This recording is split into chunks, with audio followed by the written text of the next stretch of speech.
Afternoon, everyone. It's 2 o'clock. So I would like to call the meeting to order. I'm Deputy Mayor Tom Hutchison, and I am the chair of the Committee of Adjustments meeting. Like I said, item number one is calling the meeting order. It's 2 o'clock. This is the December 3rd, 2024 Committee of Adjustment meeting. We do have quorum as all members are in attendance live today, nobody virtual. For this meeting, we're using both audio and video. The meeting is being recorded and will be posted on the West Grey website at www.westgrey.com. Technology for this meeting is being managed by the West Grey staff. So if anybody's virtual, please refrain from clicking buttons throughout the meeting unless you're prompted to.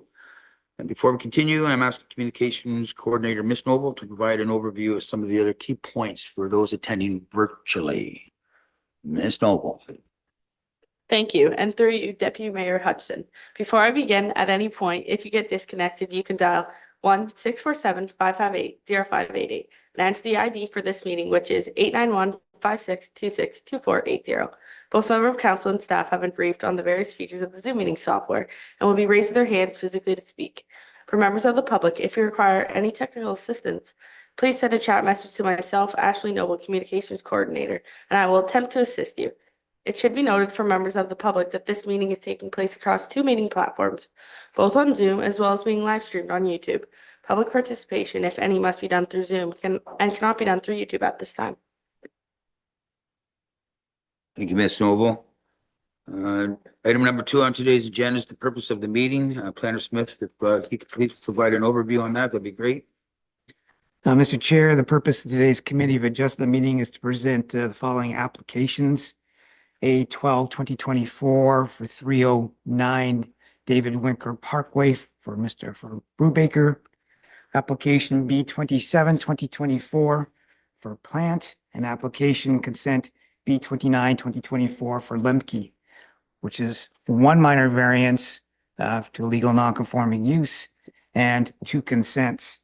Public meetings will allow interested members of the public the opportunity to ask questions or to offer comments regarding an application.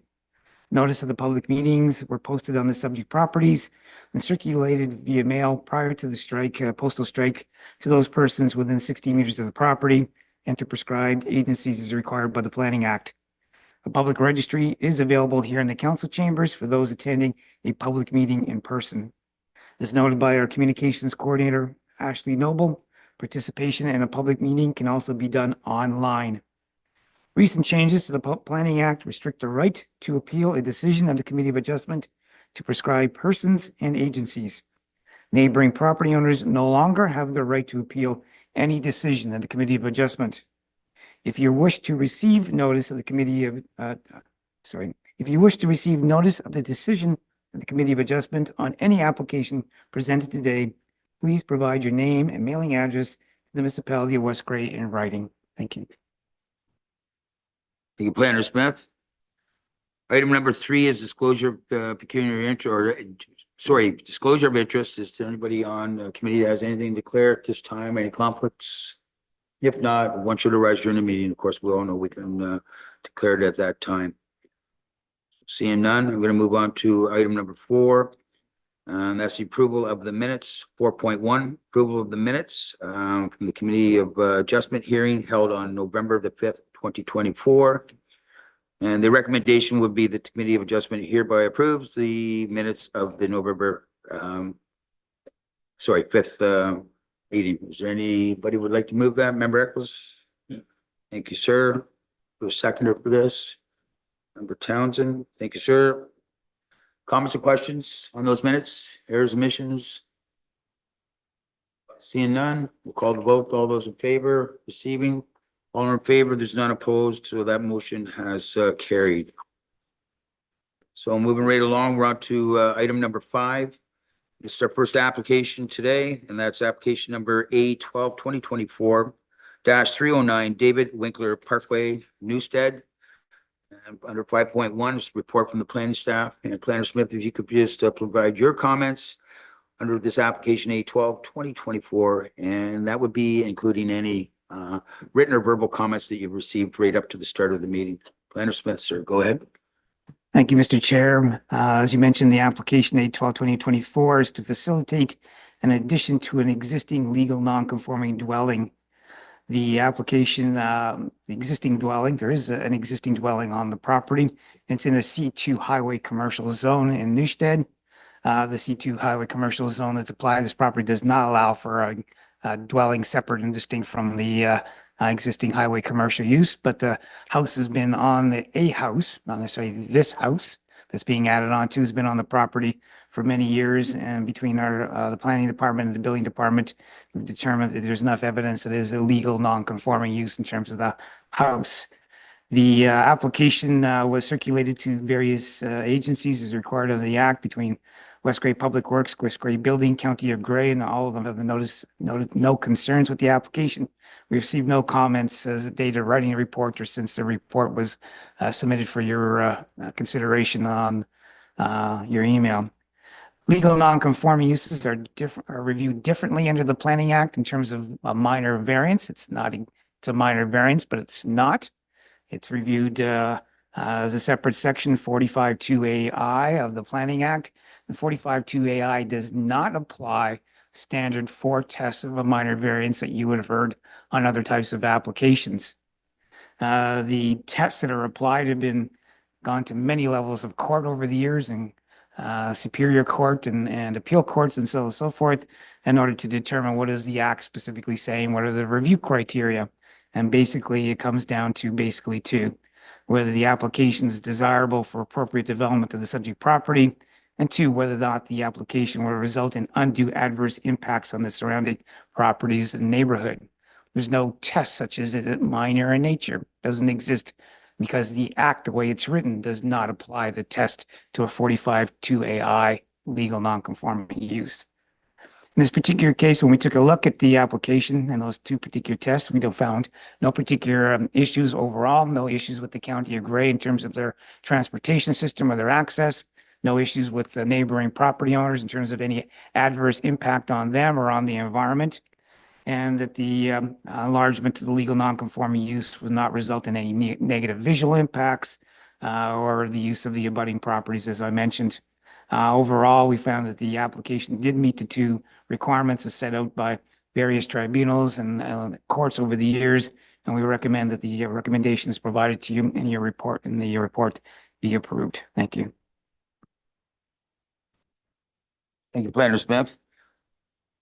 That'll take us to, excuse me, 5.2, verbal comments. There is two parts to this section of it. All right. Good, thank you.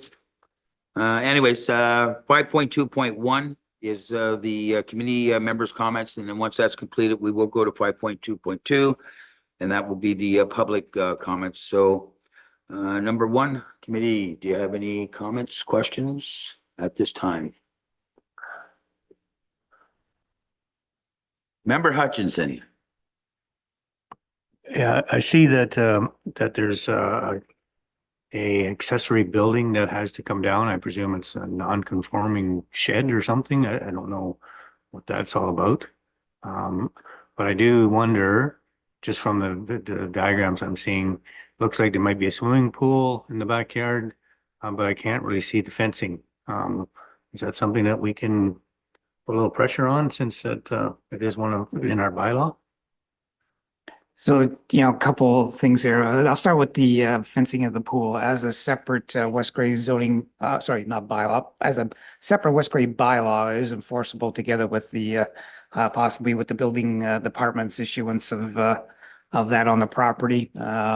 I would take it that fencing of swimming pools is one of those important items to the municipality and ensuring that it does happen. So we will mention it to building to see about that in terms of enforcement if it comes to that in terms of the of any approval. The removal of any accessory buildings and so on and so forth, those are just noted by the applicant in terms of where new buildings versus existing buildings were to go. It's not reviewed in terms of the minor variance in that regard. So. Okay, thank you. Anything else? Member Hutchinson? No? Okay, thanks. Anybody other comments, questions? Okay, we'll close that 5.2.1. We'll close that. We'll go to 5.2.2. There's two ways to communicate to this one here. First, we're going to go to Ms. Noble, so if you can let any members of the community or public that would like to speak virtually, how they can attend. And once we're done that, we will go to anybody that's in attendance. Ms. Noble? As noted, at the opening of the meeting, public participation must be done through Zoom.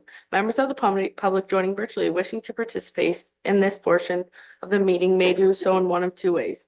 If you have joined via phone, press *9 to raise your hand. This will let us know that you would like to speak. Alternatively, *9 can also be used to lower your hand. If you have joined virtually, you can either raise your hand by clicking either the blue or yellow hand icon located in the bottom corner of your screen, or by sending a chat message to myself, either stating that you would like to speak or what you would like read into the record on your behalf.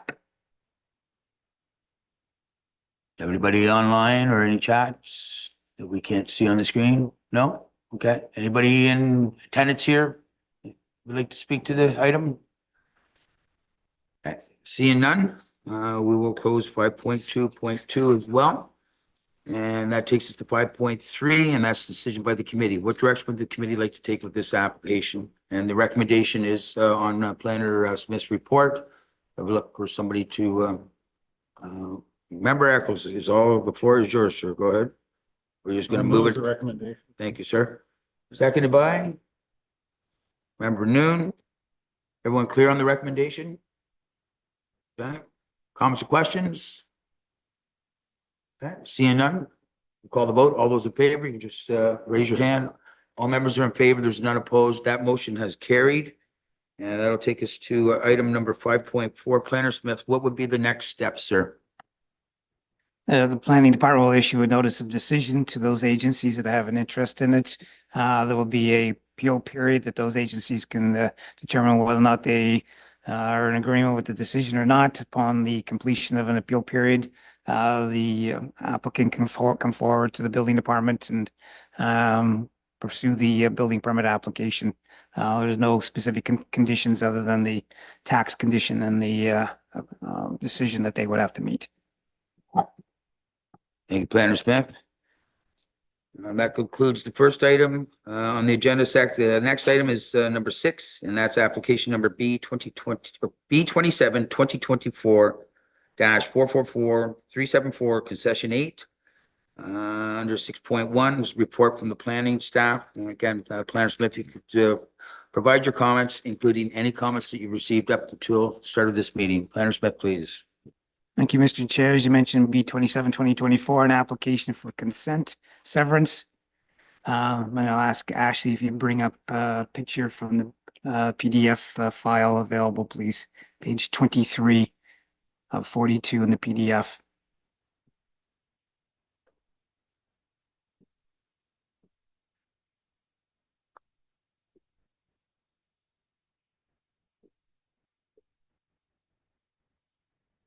Thank you.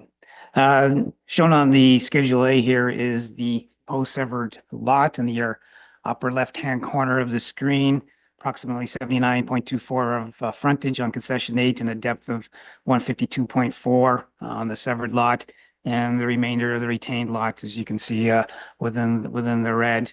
Also shown on the diagram are the extent of the forested lands on the properties, and there is one existing storage building on the retained lot to be on the retained lot. The severed lot itself in the upper left-hand corner does have some forested lands on it, but from both the air photos that are available in your package for the file and here you can see that there is lands outside of any of the significant woodlands that we'll be talking about in a minute that is available for development on the property. So. Thank you. We may leave it up. It's up to you. So. Purpose of the application is to sever one new lot, approximately 1.2 hectares, and retain approximately 19 hectares. Property is designated rural and hazard in the County of Grey official plan, with the significant woodlands and the other woodlands constraints on the property as a whole. Grey County Planning Ecologist is the opinion that an environmental impact study is not required for this application. However, they are recommending that the consent include a condition requiring a H holding be applied to all the environmental heritage features on the retained and the severed lands as part of any zoning bylaw amendment application approval. Myself, the manager of planning and development, is recommending that the county recommendation be deliberated at the zoning amendment stage and not be included as a condition of provisional consent, although I will talk a little bit about it during the consent process here. The property is zoned A2 rural and NE natural environment. A zoning bylaw amendment application is required to permit a reduced lot area and lot frontage for both the severed and retained lots and is a condition of provisional consent. We circulated the application to various agencies, including West Gray Public Works, West Gray Building, West Gray Fire, and there was no concerns overall, other than the standards that entrance permits and signage are required for new lots. As I mentioned, the County of Gray has mentioned a really significant woodlands on the property, but there's also significant wildlife habitat, potential habitat for threatened and endangered species and other wetlands. Although there is sufficient developable area on both the proposed and the retained lots in previously disturbed or non-woodland areas for development. And as such, the requirement for an ES is being waived. Staff from County of Gray, planning ecologists recommend that a condition of consent be that the holding provision be placed on the remainder of the natural heritage features. Saugeen Valley is also taking a look at the application. They find the proposal to be acceptable from their perspective. There have been no public comments submitted as of the date of the report. No comments submitted or received as of the report being uploaded in today's date. We reviewed the application of the Provincial Planning Statement 2024 as of October 2024. The new Provincial Planning Statement applies to all decisions in respect to the exercise of any authority that affects the planning matter. Section 3 of the Planning Act requires that decisions affecting planning matters shall be consistent with policy statements issued under the Act.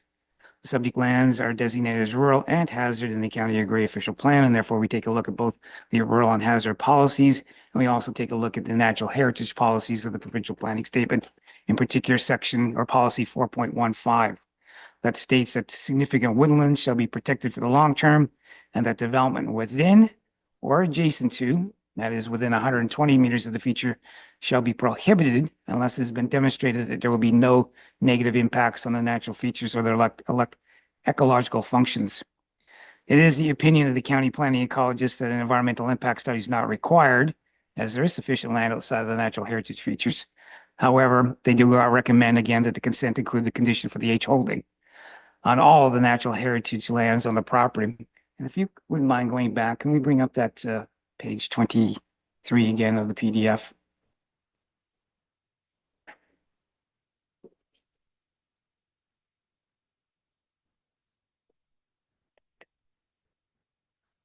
So all of the lands that are shown in here as forested would be subject to an H holding as recommended by the county. And as I said, we're going to talk about it here today a little bit, but I do prefer to deliberate with yourselves or discuss this further during the zoning stage. If at the zoning stage you decide to agree with the county, then it would be included in the zoning. So it doesn't need to be in the provisional consent because the zoning at the end of the day is where they actually want the H holding. So that's why I'm suggesting that is the more appropriate place to be discussing that H holding, although it had to be mentioned here because it is part of the comments supplied by the or provided by the county in terms of the overall direction, and it's still a requirement to take a look at in terms of a review of the provincial provincial planning statement in the County of Gray official plan. So overall, outside of the H holding considerations, the application does conform, is consistent, with the provincial planning statement, and is consistent with the overall County of Gray official plan in terms of number of lots being severed, frontage to depth ratios, area developable, etc. on that regard. In terms of the West Gray zoning bylaw, the application would require, as I mentioned, an amendment, and they have a concurrent zoning amendment in play in terms of both the severed lot frontage in the severed lot area, together with the retained lot frontage and the retained lot area. In that regard, I'm of the opinion that provided the zoning bylaw amendment, which is included as a provisional condition, is an improvement and enforced when we get there, that the consent would be consistent with the intent of the West Gray zoning bylaw. in that regard, we do recommend that the consent move forward with the conditions as supplied in your report. And in particular, that the condition number 7 and the provisional consent, which requires a zoning bylaw amendment, be used to deliberate again and discuss the H holding provisions at that time. Thank you, Mr. Chair. Thank you, Planner Smith. We'll move on to 6.2, verbal comments. Again, two parts of this part of the agenda. 6.2.1 is committee comments, and then once that's completed, we'll follow up with public comments. So under 6.2.1, committee members, do you have any comments? Go ahead, Member Shea. To the planner, at the zoning stage at council, when we would consider the H holding, does the county make comment in that process? So they provide a joint comment on the B file, the consent file, and the zoning at the same time. So they wouldn't necessarily come back, okay? Because really the rubber hits the road at the zoning stage, if you know what I mean, right? So they can say, okay, you didn't include a condition in the provisional consent. We still have the zoning to see what happens, you know what I mean? So to me, if they had a concern, it would be after the zoning is done rather than the provisional consent. I can't say for 100% sure, but to me, that would be the way it would play out because the H holding can only go in the zoning. I guess I was just trying to ensure that the county comments would necessarily arise at the zoning stage. No, they have to because the H holding is a zoning issue, not a consent issue per se.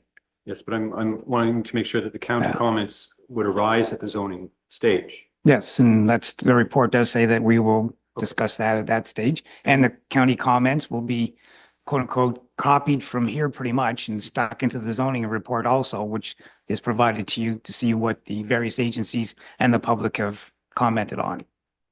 In the county comments regarding that, it did say that the holding would be in place until an EIS was completed or the county waived the requirement for an EIS. Is it the county who determines that an environmental impact study is required? Unfortunately, yes. Okay. But we can still put a holding on at zoning requiring an EIS on behalf of the county? Is that how that would work? Yes. Okay. Well, sorry, it's not. The holding is a request by the county. And in some respects, the holding is in favor of the public, favor of the environment. So there's no who's in, you know what I mean, in favor of, right? They're saying putting a holding on it is a good thing from an environmental perspective because we have these various features in the property and you shouldn't do anything at all unless you do an EIS. So they're not saying it's for the county's benefits per se. They're not saying it's for West Gray's benefit per se. If you want to say it's in favor of the public and in favor of the environment in general, is the way I would put it. If that makes any sense. It's just, I'm confused because we're the one who puts on the holding, Yeah. but it's the county who would deem the EIS complete or waive the requirement for an EIS. Yeah, and that is the way that the county OP is written at the moment.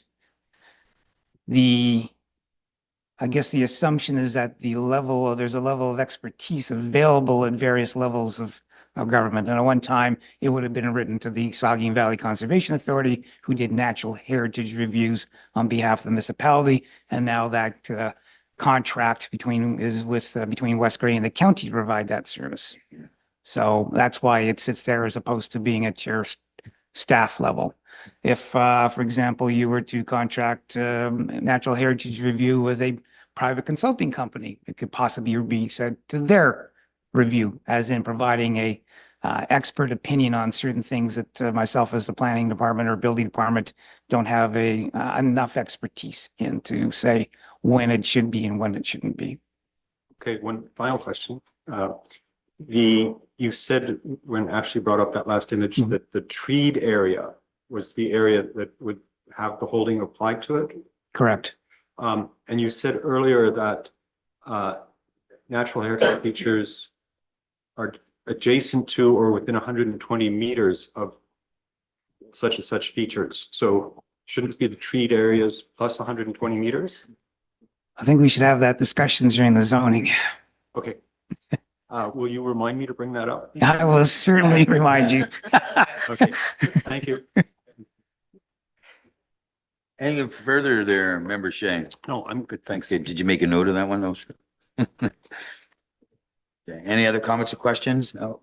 I know you, I would always go there. You know that. Nothing down here? Cat? Member Hutchinson, go ahead, sir. Yeah, well, not to belabor the point, but I'd just like to clarify something. So on page, the right page here, sorry, page 18 of the report, it talks in that paragraph, when it's talking about the holding, says that the county planning ecologist, however, does recommend that the consent include a condition that would require a zoning bylaw amendment that would replace the holding provision on all the heritage lands on the property, prohibiting development of any type until an EIS is completed or an exemption to an EIS is provided by the county. And then further down on the next page, it says the Grey County Planning, and this is under the county official plan, the Grey County Planning Ecologist is of the opinion that an EIS would not be required for this application. So to me, I'm thinking that the holding symbol is a non-issue.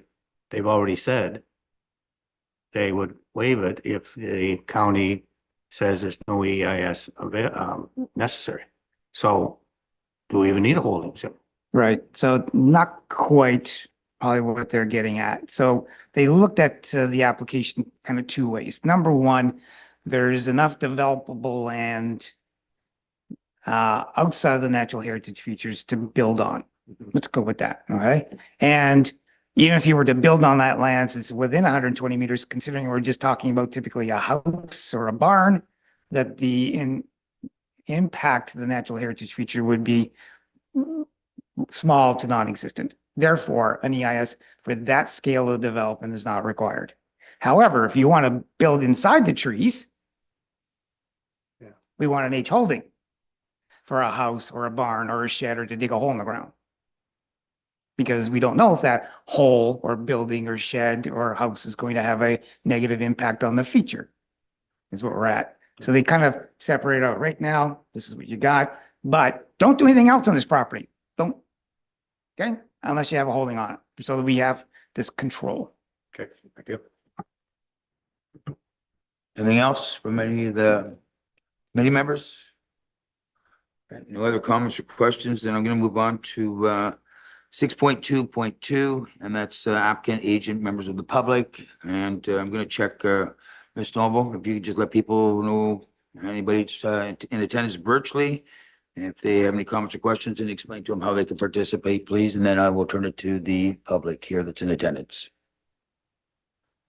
If you have joined via phone, press star 9 to raise your hand. This will let us know that you would like to speak. Alternatively, star 9 can also be used to lower your hand. If you have joined virtually, you can either raise your hand by clicking either the blue or yellow hand icon located in the bottom corner of your screen, or by sending a chat message to myself, either stating that you would like to speak or what you would like read into the record on your behalf.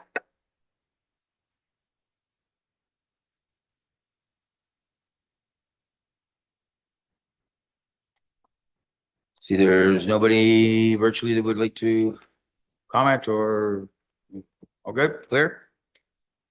Okay, thank you. So I will turn it to public that's in attendance today. I see we have a gentleman already at the stage who we all know, but I'm going to ask you, sir, to state your name for the record. You know how to work the mic, and the floor is yours. Go ahead, please. I have pressed the red button.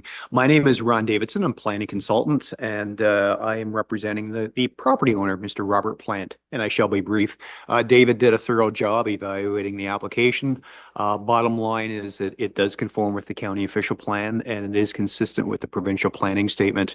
Just with regard to the county OP, the lands are designated mostly rural, like David said, with some hazard. The rural policies allow for a lot density, if you want to call it that, of four lots per original 100-acre parcel, or 3 severances in the retained parcel. And there is an opportunity for a lot to be created on this property as is proposed and conform with that density provision. provincial policy statement doesn't really care too much about non-prime agricultural lands, so they don't have any type of a restriction on the number of severances other than stating in the PPS that limited lot creation is permitted. That's it for my presentation, other than the state that yeah, I have filed the zoning bylaw amendment application. It's coming up in a couple of weeks. That is primarily to deal with lot area and lot frontage deficiency for the severed parcel, as your planner has indicated. And apparently at that time, we'll also be discussing the use of the holding symbol to apply to the significant woodland. Thank you. Thank you, Mr. Davidson. Okay, so that'll conclude, again, I'll circle back. Anybody else? I'm sorry, anybody else here in attendance would like to speak to the matter? Okay, seeing none. Ms. Noble, you have nobody up virtually before we close this part of the meeting? Okay, so that conclude 6.2.2. So go to 6.3, and that's a decision by the committee. What direction would the committee like to take with this application? And again, you do have the recommendation, which is included in the agenda from our planner. So Member Shea, go ahead, sir. Would you be moving that? I move the recommendation. Yeah, thank you very much. Is there a seconder, please? Member Hutchinson? Is everyone clear on the recommendation? Any comments or questions before we call the vote? Okay, seeing none, we'll call the vote. All those in favor? So all members are in favor. There's none opposed. This motion has carried. And that takes us to 6.4. That would be next steps. And I'm going to call on Planner Smith to explain the next steps. Go ahead, sir. Mr. Chair, the planning department will issue a decision on the consent that notes the conditions that were just approved by the Committee of Adjustment. That decision will be circulated to the various agencies, including, of course, the county. There'll be a appeal period once the notice goes out. Upon the completion of the appeal period, the conditions come into play. And as we noted to you, we will be bringing forward a zoning bylaw amendment application for council's consideration, West Grace Council's consideration in regards to the zoning on the property. Again, once all of the conditions are satisfied, the applicant would be able to move forward with the severance of the property if everything is in place at that time. Thank you, Planner Smith. And that concludes everything under item number 6. So we are now on item number 7 on our agenda, and that's application number B29 2024 142 564 Road 36 Ayton. 7.1 will be the report from the planning staff. And again, Planner Smith, if you could just read your recommendation on this application B29 2024, and that would include any written or verbal comments that you received up to the start of today's meeting. Thank you, Mr. Chair. The application is for a severance. I'll ask Ashley if you please bring up page 35 in the PDF.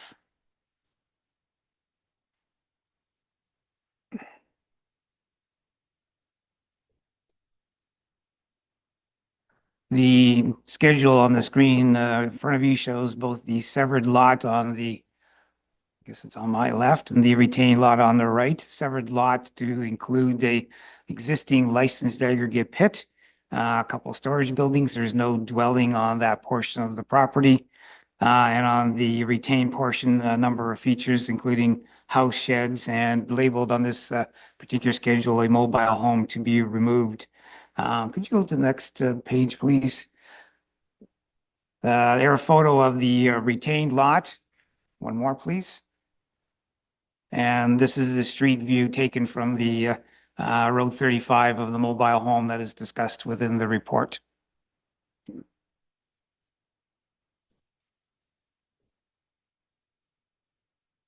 The application proposes to sever one new lot approximately 20.1 hectares and retain approximately 20.68. As I mentioned, there is existing Class A licensed aggregate operation on the west part of the property with a identified Ministry of Natural Resources and Forestry ID number. Property is designated rural land use type and hazard in the County Gray official plan with an aggregate resource area and significant woodlands constraints. Gray County Planning Ecologist of the opinion an environmental impact study assessment is not required for this particular severance. Property is zoned A2318 rural exception. NE natural environment, and M for extractive industrial. A zoning bylaw amendment application is required and is a condition of the provisional consent. The application was circulated to the various agencies, including West Gray Public Works, Building and Fire. We noted again that any new lots are created should have appropriate entrance permits and civic addressing.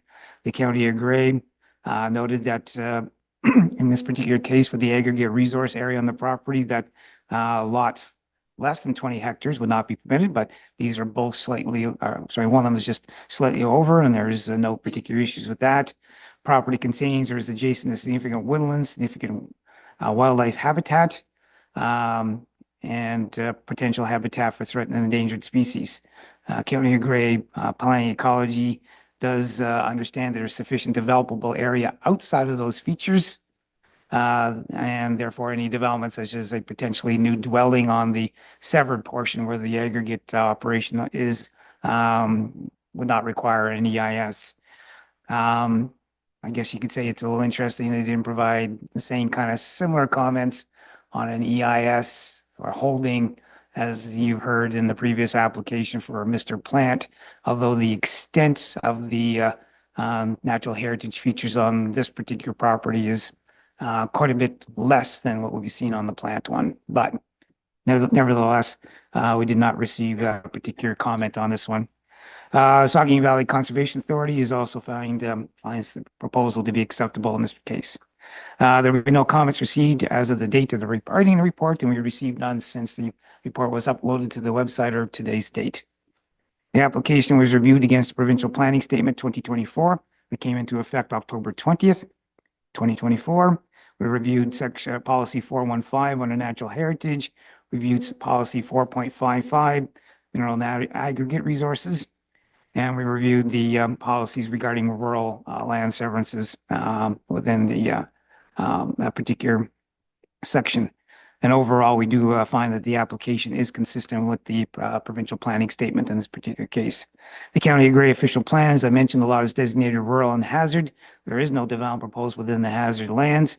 The entirety of the lot is within the aggregate resource area, and policy 5228 of the official plan states a lot creation of less than 20 hectares will not be permitted. Here we have a 20.1 hectare and a 20.68 hectare lot. We have no problems with that particular policy. The Gray official plan and rural policies allow for limited lot creation in the rural area, provided the total number of parcels from the original 40 hectare parcel is within the limit provided. In this particular case, Crown Lot 36 is what we're looking at, has been severed at one time, therefore the creation of a new lot here, the 20.68 or the 20.1 would meet the county lot density requirements. County official plan also requires new lots to be 0.88 hectares in size or larger. We're well over that and generally have a maximum of a 1.3 ratio frontage to depth, and there's no issues with that either. And again, the environmental impact study was waived in this particular case in terms of what is available for development outside of the natural heritage features. Gray official plan also requires new lot creation to comply with the minimum distance separation formula, and there are no livestock cut facilities within close proximity to the proposed lot that needed to be reviewed. We are satisfied that the consent conforms to the policies of the Gray official plan. In terms of the municipality of West Gray comprehensive zoning bylaw, again, we're zoned A2318 rural exception, natural environment, and an M4 extractive industrial zone. On the retained land, the A2318 zone permits an existing second detached dwelling and or a mobile home in addition to the primary dwelling for a total of 2 dwellings. At this time, the retained lot would have 3 dwellings, a primary dwelling, a second detached dwelling, and the mobile home. The mobile home is the only one that we showed the street view picture on, although available on your on the aerial photo is the other buildings that we would be talking about here. And the mobile home is proposed to be removed, demolished to bring the retained lot into conformity with the A2318 zoning. And a condition requiring that demolition has been included in the provisional consent. The the severed lot will have split zoning, both A2 rural and M4 extractive industrial. The M4 zone that we currently have doesn't match the county OP for the extractive area, and it also doesn't match the province's approval for the extractive area. So we're doing a small we would require a small change to the zoning to bring our West Gray zoning bylaw into conformity with both the county official plan and with the provincial approval. The A2 zoning would permit the creation, the construction of a new detached dwelling. And that new detached dwelling would be located at least 100 meters from a extractive industrial on a budding lot, not the extractive industrial on the lot. So when we take a look at compatibility, it's one thing to be bothered by your own aggregate pit, another thing to be a restriction on expansion of aggregate operations and then on neighboring properties. But overall, we believe that the 100-meter separation would be sufficient in order for extractive operation to still continue on other lands. Lastly, there's 2 existing storage buildings on the severed lot. It appear to meet the setback requirements of the bylaw, and there is no particular issues with that. Overall, we do find that the zoning bylaw amendment, if one is approved, that the consent would be consistent with the intent of the West Gray zoning bylaw. We recommend the Committee of Adjustment approve the consent with considering the conditions provided in the report. Thank you. Thank you, Planner Smith. Again, another detailed report. So we're going to move on to 7.2 verbal comments. There's 2 parts to this part for anybody who just joined us. Item number 1 is 7.2.1. That would be committee members. Once we've completed that, we move on to any public comments. So under 7.2.1, committee members, do you have any comments or questions? And I'll go this way first. Any comments or questions here down this end? Go ahead, Member Noonan. I see it. No, I'm going to go to Noonan and Member Noonan will come down. Thanks. Just confirmation, the aggregate aspect with the newly created lot. I mean, it recognizes the licensed pit area. Outside of that, would the aggregate still be considered, of value that, the county may object to any new building going on in that separate parcel? No, in the sense that the county official plan is relatively simple. They said if you create a lot that's over 20 hectares in size, then number one, there's enough room there for quote unquote aggregate operations to still happen on at 20 hectares. And then the county official plan never said, oh, by the way, don't put a house on it. And the reason, I don't know the reason why, but part of it you can look at it this way is that it's kind of like having a barn on your property, right? We don't require MDS separation between your house and your barn. Right? If you want to have your cattle barn, your chicken barn, whatever it is, if you want to attach it to your house, as far as I can tell, you can do that. Same thing with an aggregate operation. It's maybe not the greatest policy to be living in an aggregate pit, but we don't have that kind of restriction on it. Therefore, the expansion to an aggregate operation isn't based on the house on the lot itself, but be based on the surrounding land uses, which are considered as opposed to your own house on your own aggregate property. So in this particular case, the trailer park to the northeast, slightly across the road, things like that actually have a bigger bearing probably on expanding aggregate operations or new aggregate operations than a house would be built on this particular lot. Not to say we wouldn't be taking into consideration, but yeah, that's my gut feel. Any comments, questions down here? Member Hutchinson, you're up, sir. Yes, thank you. Up in the corner, Planner Davidson, up in the corner, there's a little jut out lot up in the right-hand corner, would be the northeast corner. Is that classified as one of the severances already happened on this parcel of land? Yeah. I don't believe so because things that are done for public benefit, in this particular case, it's telecommunications. Okay. Haven't typically been included. Certain things, so let's go take a different example. So we have, of course, quite a few churches that were created in the rural landscape over the years. As long as the church was still in operation, then that church lot wouldn't have been counted. If the church was converted to a home, then the lot would be counted as, or that would be counted within the thing. But typically, things that are going for government, municipal kind of things in order to provide infrastructure and things like that, since we need them, we don't penalize the property owner for the number of lots. Is that what you're talking about? That little tiny jet out by the mobile home? So is yes, so is that where the mobile trailer is then, right by that right near that Yeah, tower. the Okay. you can, if I were to turn that picture around, you could probably almost touch that telecommunications building from Whiteman Right. a little bit further, but that's Yeah, where it's I sitting. see it here now. Doug has an aerial sort of thing. Okay, because I wondered why there was buildings around it sort of thing, but that's where I understand the picture now. So thank you. Any other comments or questions?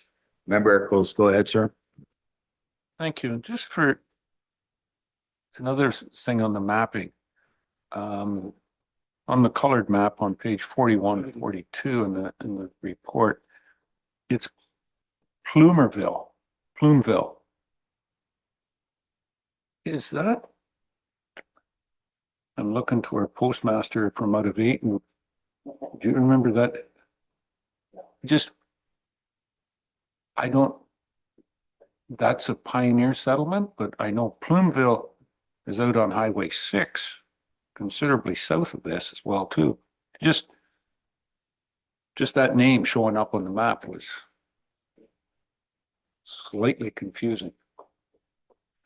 That one particular map is actually pulled from the Saugeen Valleys database. Oh, well, So, then that explains it all right, together right there. but No they use a base map that is, I'm not too sure whether or not it's from the feds or whatever it is in terms of base map for roadways and so on and so forth. And of course, if you use a Google base map, then you end up with a whole bunch of other tags, some of them in the wrong locations at times too. So, yeah, I mean, I have no idea if, I think, did you grow up there? Maybe you would know, so. I may have toured around there. I didn't grow up there, no. I just, some of those pioneer villages, settlement areas, but looking to a couple of other individuals from Normanby Township, and that's just a new one to me for being around. Didn't know if that existed or if it is more of a mapping error than anything else. It has I guess really doesn't have much of a bearing on the, unless you're going to tell me that this is more of a settlement area and should it be in that? We'll leave that alone. I'm done. Thank you. And I'm not going to defend any agencies, but I know that they are constantly updated and they're continuing to drive towards it. So I will leave that. Actually, we might bring that to their attention. Member Shea, go ahead, please. In terms of lot density and number of permitted severances, this whole property, I presume, was originally part of the property just to the south of it. And there's a map, there's a drawing that we have that's black and white and red. I don't have page numbers. And if I count the severances, it looks like 5 severances on that property.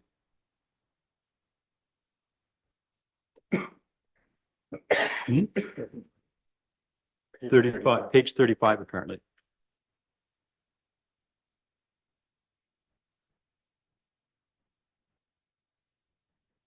And to give me a minute, okay? I would say this, so the answer is no. If you do that, I believe the original crown is the entire parcel, okay? This one parcel. that we're Yes, looking at. because, and the reason why is when you add both the severed and the retained is basically a 40-hectare parcel, which is 100 acres, Okay, okay? So, and we do have some parcels that are over 40 and some that are under, but considering the math adds up to basically a 40-hectare parcel, it's probably the original crown that's been split once, which is the title lot, right? Residential lot in the far west, southwest corner, and then this would be the second. okay, I see. And we, as mentioned, we wouldn't count the Whiteman Telecommunications building. Okay, thanks. Any other comments or questions from the committee members before we turn it to the public? For me? Yeah, streets. Okay, well, thank you. Okay, 7.2.2. Again, this is the public comment portion of the application. And I'm going to have Ms. Noble explain to people that are attending virtually how they can participate in this meeting. If you would let us know if you have anybody that has a comment or is stand by to speak. So if you want to just let them know how they can do that, please. If you have joined via phone, press star 9 to raise your hand. This will let us know that you would like to speak. Alternatively, star 9 can also be used to lower your hand. If you have joined virtually, you can either raise your hand by clicking either the blue or yellow hand icon located in the bottom corner of your screen, or by sending a chat message to myself, either stating that you would like to speak or what you would like read into the record on your behalf. Okay, nobody, okay.